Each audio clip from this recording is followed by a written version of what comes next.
আসসালামু আলাইকুম ফেসবুক বন্ধুরা, আমি একটা নতুন ভিডিও নিয়ে আসলাম। দোকানের নাম তোইটই না, আরুনার প্লাজা।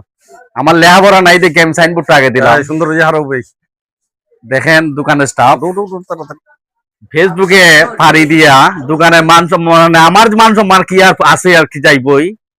বাজারে আইয়া মাগা ধরছি, যেমন কাপড় মাইকে মাইকে নিতেছি। আর নতুন বাজারে যারা যাত্রা বাসা যারা আছেন, দেখেন আমি এই কাপড়গুলা নিতেছি। এখন আমার এই ভাইও ভিডিও দেখে শরীর কইছেন, ওই দেখেন 60 পিস কাপড় দিচ্ছেন।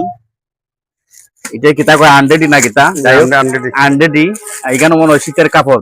ছোটদের না বড়দের? বড়দের। ভাই আমাদের কাজগুলো আপনার কাছে কেমন লাগে একটু জানতে চাই। জি অনেক ভালো লাগে, যেহেতু ভাই আসলে ভিডিও দেখে অনেক ভালো লাগে। আমি বিশেষ করে তোমার ভিডিও গুলো একবার সম্পূর্ণ আমি দেখি।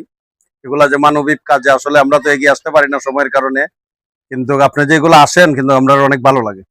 ধন্যবাদ। ওখান থেকে আমার দাবি হইলো, নতুন বাজারে যত কাপড়ের ব্যবসায়ী বাইরে আছেন, 2টা 3টা 5টা কাপড় দিয়ে আমাকে একটু হেল্প করবেন। কিন্তু আপনাদের এটা মনে করেন বিদেশান দত্ত জাকাত হিসাবে আমার ঠিকাই রাখেন, ইনশাল্লাহ আমি কথা দিলাম।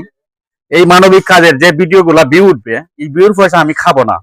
আমি যতটুকু পারি, অনেক কাপড়ের ব্যবসায়ীদের যদি 8টা মাঝে ডিমটা দেই, তাও হেরাও খুশি আর আমিও খুশি।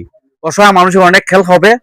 আর এই দোকানের যারা আছেন কাস্টমার, সবাইকে অনুরোধ করি আমাদের এই ভিডিও গুলা দেখবেন, ভিডিও গুলা ভাইরাল করে দিবেন। ইনশাল্লাহ একদিন না একদিন আমাদের মনের টার্গেট পূরণ হবে। আমার এই বাইরে সার্ভিস কাপড় দিয়েছেন, জানি না কার জিগা আছে, সবাই দোয়া করবেন এই কাপড়গুলা যেন এমন পরিবারও যায় যে পরিবারের কেনার ক্ষমতা নাই। ভিডিওটা সবাই শেয়ার করবেন। ভিডিও লং করলাম না, আল্লাহ হাফেজ।